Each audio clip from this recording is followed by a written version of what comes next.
मुझे नहीं पता कि लैंग्वेज से समस्या है, मुझे नहीं लगता कि सिर्फ भाषा से समस्या है। मुझे ऐसा लगता है कि जो ग्रोक जिन चीजों को सामने रख रहा है वो एक एआई एनेबल्ड प्लेटफॉर्म है।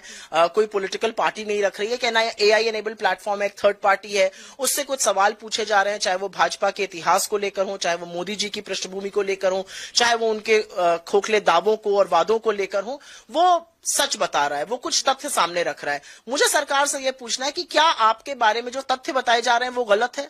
ये एक एक्सक्यूज है, ये एक बहाना बनाया जा रहा है भाषा का। लेकिन सरकार जो है, प्रधानमंत्री कहते हैं कि मुझे तीखी आलोचना बहुत पसंद है, लेकिन जब आप ही की कच्चा चिट्ठा आपके सामने रखा जाता है तो आपको उससे परहेज है, आपको उससे दिक्कत है, और ये हर जगह दिख रहा है। जिस तरह से एक्स अभी कोर्ट गया है और उन्होंने सू किया है गवर्नमेंट ऑफ इंडिया को कि बार बार ऑर्डर्स दिए जाते हैं वीडियो टेक डाउन करने के, ज्यादातर ऑपोजिशन हम लोग के पास इतनी नोटिसेस आती हैं। मेरा अपना मानना है कि ग्रोक जो असलियत दिखा रहा था, जो आईना दिखा रहा था शायद सरकार को, उससे दिक्कत है और इसलिए सरकार परेशान है। मैम, इलाहाबाद कोर्ट के जिस तरीके से बयान आया है, जहां उन्होंने ये कहा है कि विमेन के प्राइवेट पार्ट को टच करना या कपड़े को उतारना ये रेप में नहीं आता है, इसको कैसे देखते हैं आप? मैं बहुत विस्मित हूं, मैं बहुत परेशान हूं, और मुझे ऐसा लगता है कि हर व्यक्ति को इस देश में परेशान होना चाहिए ये ऑर्डर पढ़ के। पवन और आकाश नाम के दो लड़कों ने 11 साल की बच्ची को पहले पुल के नीचे खींचने की कोशिश करी, उसके स्तनों को छुआ, उसके नाड़े को तोड़ दिया, और जब वहां से राहगीर गुजर रहे थे, जब उन्होंने उनको रोका तब वो वहां से भाग निकले और वो 11 साल की बच्ची वहां रह गई। ट्रायल कोर्ट ने पॉक्सो के अंतर्गत इसको रेप और यौन शोषण का मामले का आदेश दिया था। लेकिन इलाहाबाद हाईकोर्ट का कहना है कि अगर कोई जबरन किसी महिला के कपड़े उतारे तो उसको हमला या दुर्व्यवहार कहा जाएगा, ये रेप नहीं है। तो क्या हम ये सोचे कि जब तक महिला के साथ रेप नहीं होगा हमारे कोर्ट उस पर कार्रवाई नहीं करेंगे? और क्या ये समाज मूक दर्शक बना रहेगा कि एक 11 साल की बच्ची के साथ अगर इतनी बर्बरता होगी तो हम उसके साथ जो अनहोनी घट जाए तभी कुछ करेंगे? क्या ये समाज समझता है कि छोटी सी बच्ची के कपड़े को फाड़ना या उसके प्राइवेट पार्ट्स को छूना एक बच्ची की साइकी को क्या करता है, उसको किस किस हद तक परेशान कर सकता है?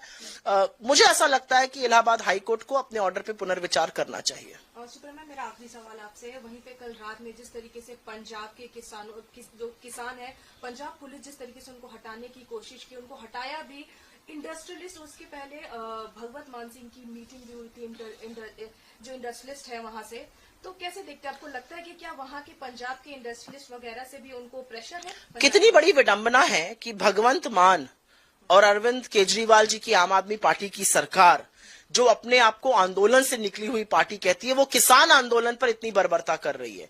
ये आप दुश्मन के साथ भी नहीं करेगा। आपने उनको अपने घर मीटिंग के लिए बुलाया, उनको हिरासत में ले लिया, पूरे पंजाब में गिरफ्तारियां हो रही हैं, आपने उनके आंदोलन की जगह पर बुलडोजर चलवाया।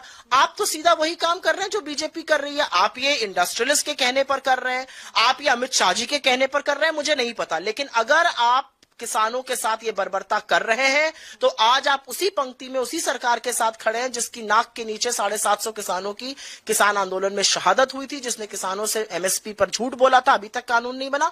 और मेरा अपना मानना है कि पंजाब का किसान इसको बिल्कुल भी माफ नहीं करेगा। ये जो बर्बरता है ये आम आदमी पार्टी ने पहले भी दिखाई थी। दिल्ली की सरकार, जब केजरीवाल जी मुख्यमंत्री थे, पहली राज्य सरकार थी जिसने काले कानूनों को सबसे पहले रैटिफाई किया था, पारित किया था। और अब वही सरकार, उन्हीं की पार्टी की सरकार किसानों के साथ ये कर रही है। उनका असली चेहरा पंजाब की जनता को, पंजाब के किसानों को, इस देश के अन्नदाताओं को समझ में आ गया है।